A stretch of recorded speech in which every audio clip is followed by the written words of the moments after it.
கோடி அற்புதர், புதுமைகளின் புனிதர் என்றெல்லாம் போற்றப்படுகின்ற பதுவை நகர் புனித அந்தோணியார் ஆகஸ்ட் 15, 1195 அன்று பிறந்தார். இவரின் திருமுழுக்கு பெயர் பெர்னாந்தோ. தன்னுடைய 15ஆம் வயதில் புனித அகுஸ்தினாரின் சபையில் சேர்ந்து துறவு வாழ்க்கையை ஏற்றுக்கொண்டார். குருத்துவ பயிற்சிகளையும் தயாரிப்புகளையும் நிறைவு செய்த பின் குருவாக திருநிலைப்படுத்தப்பட்டார். இளம் குருவாக இறைவார்த்தையை அறிவிப்பதிலும் இறைவனிடத்தில் ஜெபிப்பதிலும் தன்னை முழுமையாக ஈடுபடுத்திக் கொண்டார். மொரோக்கோ நாட்டிலிருந்து எளிய சகோதரர்களின் பிரான்சிஸ்கன் சபையைச் சேர்ந்த 5 மறைசாட்சியர்களின் உடல்கள் ஆரவாரத்துடன் ஆடிப்பாடி கொண்டு வரப்பட்டது. இது பெர்னாந்தோவை மிகவும் கவர்ந்தது. தானும் ஒரு பிரான்சிஸ்கன் மறைசாட்சியாக மாற வேண்டும் என்று தீர்க்கமான முடிவை எடுத்தார். பல்வேறு சவால்களுக்கு பின் புனித அகுஸ்தினாரின் சபையில் இருந்து வெளியேறி பிரான்சிஸ்கன் சபையில் சேர்ந்தார். மொரோக்கோ நாட்டில் மறைசாட்சியாக மறிக்க வேண்டும் என்கின்ற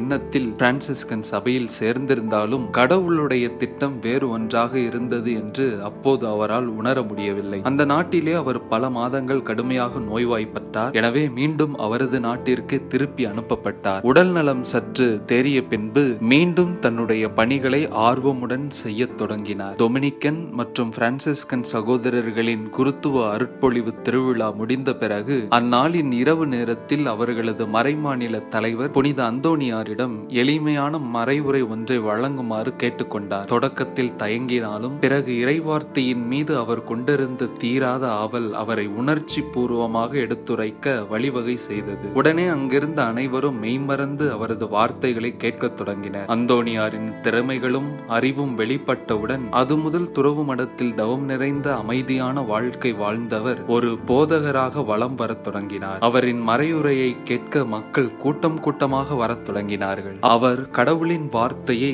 கலப்படமின்றி அறிவித்தார். புனித அந்தோணியாரின் மறையுரைகள் ஆழ்ந்த இறையியல் கருத்துக்களை கொண்டதாக அமைந்திருந்தது. அவரின் வாழ்வும் இறைவாக்கும் எல்லா காலங்களுக்கும் எல்லா மக்களுக்கும் பயன் தருகின்றதாக அமைந்திருந்தது. இறைவார்த்தையில் திளைத்த இவர் தனது நற்செய்தி பணியால் பலரை கிறிஸ்துவுக்குள் கொண்டு வந்தார். இன்னும் கொண்டு வந்து கொண்டிருக்கின்றார். கடவுளின் வார்த்தையில் தனியாத தாகம் கொண்டதால் இவரின் நாக்கு இன்றும் அழியாமல் திருப்பண்டமாக காக்கப்பட்டு வருகின்றது. இறைவன் மீது நம்பிக்கை கொண்டு அவரின் நியமங்களை கடைபிடிப்போர் பல வல்ல செயல்களை காண்பர், பல அற்புதங்களை செய்வர் என்பதற்கு நம் புனிதர் ஓர் எடுத்துக்காட்டு. இவரின் மறைவுரைகள், அற்புதங்கள், மன்றாட்டுக்கள் பல ஆத்துமாக்களை இறைவனிடம் கொண்டு சேர்க்கட்டும்.